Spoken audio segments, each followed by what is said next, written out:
嗨，大家好，我是坦平叔。今天是2025年7月10号，这一期咱们继续聊一聊天水铅中毒事件。自从天水幼儿园幼儿铅中毒事件爆发以来，已经引起了联合国儿童基金会的这个关注啊。我看昨天晚上11点，联合国儿童基金会发了一个声明，叫联合国儿童基金会关于幼儿血铅异常事件的声明。据近期媒体报道，甘肃天水发生幼儿血铅异常事件，即使少量的铅暴露，这不是吃就是铅暴露，也有可能对儿童的身心健康带来影响。联合国儿童基金会对受影响的儿童及其家庭的身心健康深表关切，并期盼他们能够早日康复。这个可以说丢到家了，引起了联合国儿童基金会的关注。不光联合国儿童基金会关注，外媒也在对幼儿园的铅中毒现象进行报道和评论。联合早报他今天刊登一篇文章，叫233名幼童铅中毒，荒谬食安乱象，就是食品安全乱象。我们看看这个外媒他们是怎么看这个事的。他说，中国甘肃天水市一所幼儿园近日爆出集体铅中毒事件，233名无辜幼童因食用涂上彩绘颜料的糕点，面临大脑和神经系统受损等终身不可逆的健康危害。事件迅速引发舆论海啸。据上游新闻报道，这起事件发生在民办天水这个课时培新幼儿园。幼儿园家长透露，近日一些幼童吃2口饭就会吐，到医院检查后发现数十名儿童血铅超标中毒，毒性来源疑为3色发糕、粟米包等食物。他这个媒体写的比较简单，实际上发现的过程非常复杂。也就是说，刚开始这些幼儿他是一个一个的出现异常状况，家长把他们带到医院，后来才种种线索指向是这个幼儿园出问题。刚开始家长都以为是自己家里装修出问题，或者自己小孩在家里吃了什么东西，家里的这个餐具含铅量高。刚开始都不知道是铅中毒啊，等到有的孩子查出铅中毒之后啊，他们也怀疑是自己家里的餐具有问题。最后啊，大家才联系到是这家幼儿园，因为这些孩子都来自这个幼儿园，所以最后锁定幼儿园，目前锁定幼儿园也不是那么容易的一件事。事件曝光后，部分幼儿家属分别从天水前往陕西省西安就医。被送到西安市中心医院检查的幼童中，有至少70人血铅超标。平日与孩子们同吃同住的多名幼儿园老师经检测，血铅也严重超标。从目前公布的这些数据来看，基本锁定这个幼儿园出了问题。目前还没有媒体报道不是这个幼儿园的学生或者是老师血铅超标，但现在还没有这样的报道。至少甘肃官方星期二7月8号发布的调查通报显示，截至星期一7日晚上10时，涉事幼儿园的251名幼儿已全部检测，根据血铅标准认定，血铅异常233人，正常18人。这18个孩子啊，要么就不好好吃饭，要么就是身体这个禀赋异常。通报还揭露了令人匪夷所思的情节：幼儿园朱姓园长和李姓投资人为进一步扩大招生来源、增加收益，同意由后厨网购不可食用的彩绘颜料，将其添加进给孩童食用的糕点中。这些颜料的包装上明确标注不可食用。如今，涉事幼儿园园长、投资人和厨师等8人已被刑事拘留。当公众的愤怒远未平息，事件焦点也已超越食品安全范畴，指向商业利益输送和官方公信力问题，升级为一场制度信任危机。这是联合早报说的，从食品安全已经上升到官方公信力，你说什么大家也不相信。塔西佗陷阱，最后是制度信任危机。调查结果令许多人最为震惊的是，添加有有毒颜料的行为，并非一时疏忽，而是出于扩大生源、增加收益的商业动机。添加彩绘颜料和吸引学生的关系何在？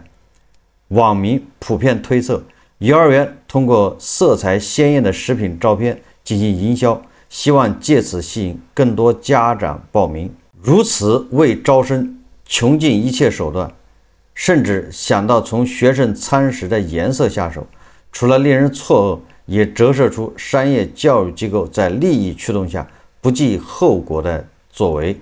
但更令人不解的是，食用色素的价格并不高，有些甚至比彩绘颜料还便宜，并且如果只是为了提高食品视觉吸引力，完全没有必要特地使用彩绘颜料，只要把宣传海报上的色彩调得更鲜艳即可。联合早报的意思是说，如果要达到通过食品颜色比较鲜艳，看上去垂涎，这个比较诱人，你完全没有必要投毒，你可以 P 图片 P 图，不是更简单吗？还不花钱。在食品中使用彩绘颜料，是出于无知，还是明知有毒仍执意使用？若属后者，是否等同于蓄意谋害？这些问题仍有待进一步调查与理清。联合早报说的，但是我个人认为，这个首犯那一定是已经干过这事。什么意思？也就是说，咱们干什么事都有研发，你把工业原料或者是什么涂料跟食品搞在一起吃，你不可能是在这幼儿园开发的，这是自己突发奇想这样行，他一定是在别的地方已经做过了。这是我的分析，他已经在别的地方，也有可能不是幼儿园，是别的餐厅，或者他是听别人说的，有师傅教他。蟑螂定律，我们千万不要以为是这个厨师在天水幼儿园研发的这个事情，他已经在别的地方做过了。他是怎么知道的呢？他恐怕是听别人说的，或者别人教他的。细思恐极。这个联合早报说，家长跨省就医后质疑检测造假。这场风波中更大的信任危机体现于家长对检测数据的质疑。据报道，幼儿园在7月初通知家长做集体检查，家长才得知孩子身体可能出了状况。然而，幼儿园安排的是集体检测，结果也仅以口头形式告知，并没有提供个人检验报告。不少家长不放心，决定带孩子前往附近大城市西安的医院做进一步检查，结果发现血铅含量中毒超标，由此引发对天水检测结果造假的质疑。问题就从这儿开始了。实事求是，这个事情恐怕也就没有这么大，对吧？就恐怕就进入治病救人的阶段了。为什么这个事越搞越大？大家不相信。第一个，你检测结果口头通知；第二个，检测结果说没问题，结果人家跑到西安一查，全部是超标、异常，就是中毒。那这个家长还有网友就完全有理由质疑你，你掩盖真相的动机是什么？你到底想要掩盖什么？根据这极目新闻报道说，多名家长带孩子赴西安做身体检查期间，还收到短信通知称，天水方面已安排政府部门人员赶来西安协助，提供诊疗咨询、医院代挂号、帮助衔接床位、接站等保障服务。种种信息不透明和关键细节缺位，让质疑的雪球越滚越大。中国网民开始讨论，用彩绘颜料美化糕点的说法似乎不合逻辑，真正导因是否有另有隐情？例如附近水源或工地污染，天水方面的检测程序又是否涉及干预，甚至涉嫌保护伞？这些虽然都是猜测，但在233名幼童遭受无妄之灾后，公众提出这样的质问也情有可原。我刚才已经说了我昨天做的节目也是这个说法。很多质疑完全是因为他的通报，他能说清楚，他不说清楚导致的。比如说，这个厨师到底是从哪一天开始加这个彩绘原料的，他不说。比如说刚才媒体报道，你在天水的检测结果口头通知完了都没有问题，这是为什么？联合早报它又翻出了20年前天水的这个铅中毒事件，就是2006年。联合早报说，20年后铅中毒阴影又来袭，说这起事故让很多人想起2006年同样发生在天水市的另一起铅中毒事件。当时天水市疾控中心检测显示，绝大部分儿童铅量正常。村民后来把孩子带到西安医院，却测出211人铅严重超标，68人铅中毒。说最终当地涉污染环境的铅冶炼厂被令停产。20年后，铅中毒的阴影再度笼罩天水，有舆论自然而然将两起铅中毒事故连接起来，怀疑此次事故与当地未解的环境污染隐患有关。联合早报引用了胡一进老师的这个评论，他是这么说的：他是中国官媒《环球时报》前总编胡锡进就此在微博评论称，出事地区存在严重铅污染问题的说法主要是联想，但也无法排除可能性，关键还是官方要提供充分信息。胡锡进写道，官方处理各种事情往往不希望舆情过大，担心由此引来追责和混乱，因此希望大事化小，小事化了，缺少主动揭问题盖子的意愿。这种印象的形成是多因的，然而如果不通过实际行动扭转这个印象，后患无穷。胡锡进老师还是寄希望于官方提供充分信息，这个显然是与虎谋皮，但是我们要理性分析，不能情绪化，不能人云亦云。如果是当地环境出了问题，比如水污染了，地下水污染，或者是铅暴露，应该在幼儿园之外还有铅中毒的人，或者不是这个幼儿园的孩子，他也有可能铅中毒。那现在有没有？至少到现在没有报道，也没有哪个家长出来说我不是这个学校的，我们家孩子血这个也是严重超标，目前没有。所以说你要是怀疑这个是环境污染、水污染、地下水污染，那么这个到现在为止还只是一个疑问，有可能没有实际证据。有人怀疑那个幼儿园旁边有一个白银集团的铅锌矿的转运站，如果是引起，我刚才已经说了，那附近还有其他的孩子或者其他的大人，附近的居民，他一样的也会受到铅中毒。所以如果要证明跟白银转运站有关，那一定要找到至少是一个不是幼儿园的孩子或者是大人出现铅中毒。我们再看联合早报他怎么说，他说毕竟血铅中毒并非小事，有专家指出，儿童血铅超标可能引发智力障碍和生长发育迟缓，甚至造成终身不可逆的损伤。网络上流传有家长得知检测结果后在医院崩溃痛哭的画面，进一步加剧了公众的同情与愤怒。面对汹涌舆情，天水官方表示将汲取教训，举一反三，全面排查，全面整治。市长刘立江说，对此次事件造成的幼儿家庭的身心伤害深感痛心，十分自责，将千方百计做好幼儿治疗康复和后续保障工作。舆论场上也再次响起加强食安监管、填补食安制度漏洞、强化幼儿园从业人员培训等呼声，这实际上都是头疼医头，脚疼医脚，既治不了表，也治不了里。事实上，许多幼儿园后厨人员可能未受过系统培训，竟能将不可食用的燃料入食品调色，即便存在抽检与巡查机制，往往也流于形式，未能真正筑牢安全防线。这些必然是一场公共安全事故后需进行的反思，但事实也是，中国食品安全早已不是新话题。2008年毒奶粉丑闻仍记忆犹新，也就是大头娃娃。2025年又发生这种近乎荒诞的中毒事件，显示尽管警钟一再敲响，制度看似不断完善，却始终抵不过商业利益的算计以及各种擦边球的操作。最可悲的是，为逐利行为和制度失守买单的，尽是一群懵懵懂懂，只是觉得到了饭点就该好好把饭吃完的孩子。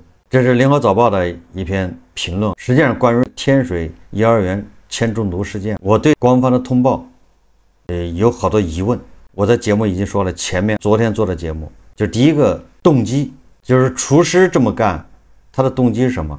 厨师并不能直接获利。那通报是厨师向投资人还有园长汇报，经他们同意，往这个糕点面粉里面加这种彩绘颜料，这个动机你很难解释。第二个就是时间，他从什么时候这么干的？在幼儿园是哪天开始的？我现在觉得警方还得再深挖，就这些厨师他在别的地方有没有干过？他是怎么知道加这种彩绘原料？这个技术从哪里学到的？这也是疑问。第三个疑问跟网友一样，很多人觉得，你看你这个彩绘原料好像比食品添加剂还要贵，这是大家网友都这么认为吗？完了之后，这个原料气味非常呛鼻，你加到食品里面真的行吗？这是大家都在怀疑吗？一个是成本，你何必有便宜的食品添加剂你不用，你要用这种彩绘原料。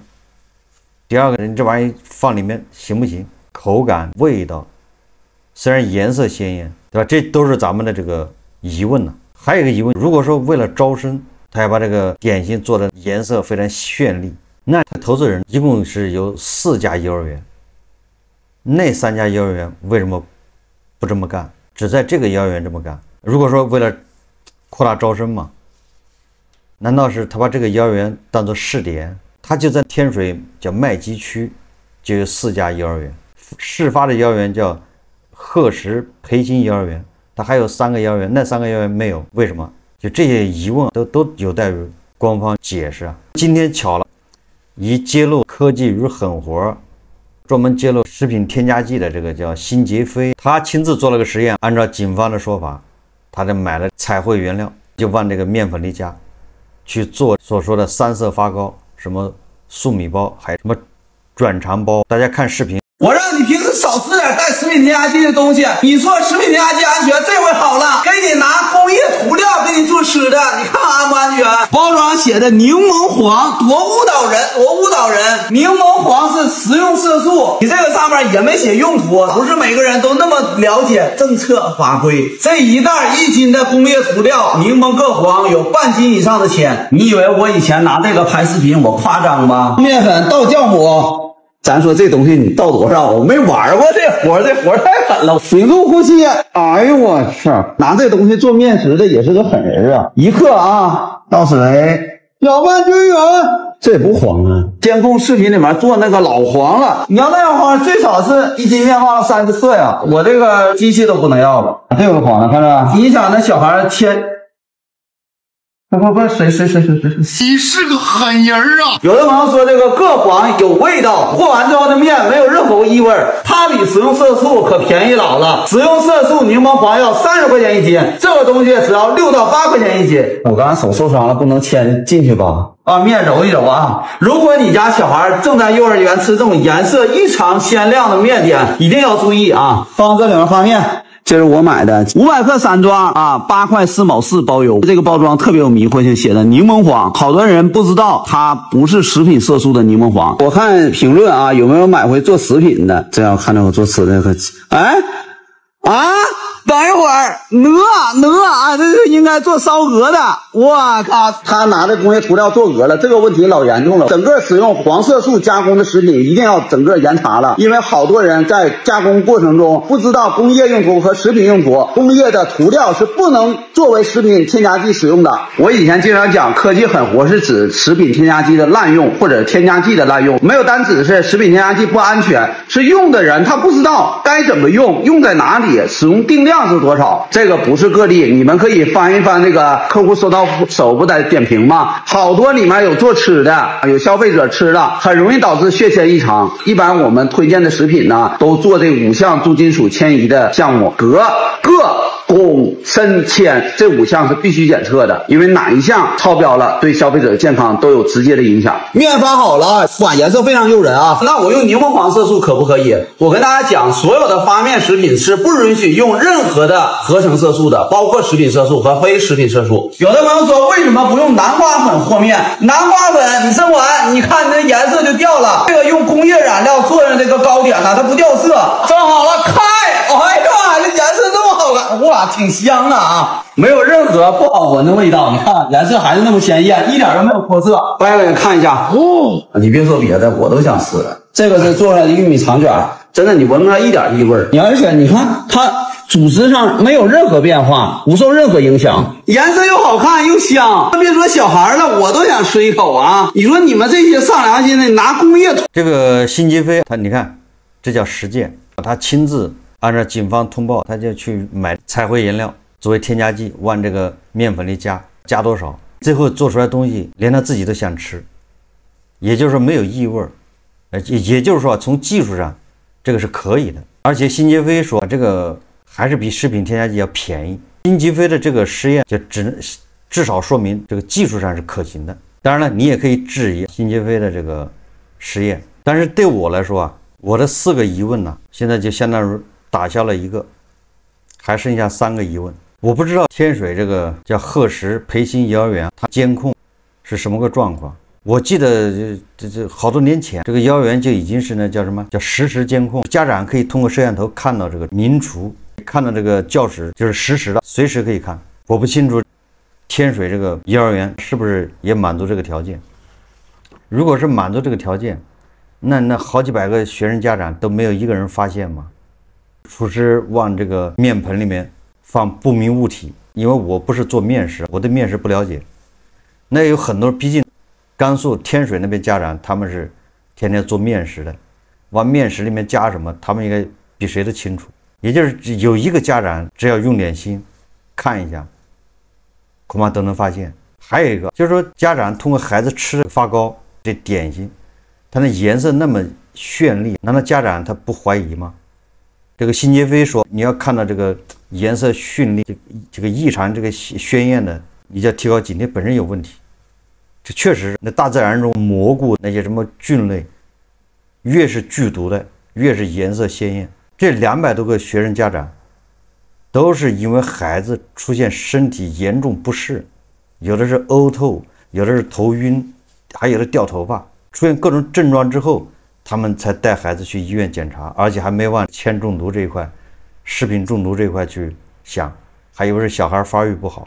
当然了，说这个不是说对家长苛责，我只是说这都是疑点了。这中间有一个环节，如果能起到作用，那不至于造成这么大的影响。这个厨师往这个面粉里面加彩绘原料，时间已经不短了，不是说1天1次，这么长的时间里面，居然没人发现。考虑到蟑螂定律，考虑到这个厨师恐怕不是自己研发的，他是学来的，所以在餐饮行业里面，尤其是做这种糕点，是不是这是一个普遍现象？你看辛杰飞他买彩绘原料的时候，下面居然还有人买了它去做烤鹅，让鹅皮颜色更黄，这个太吓人了。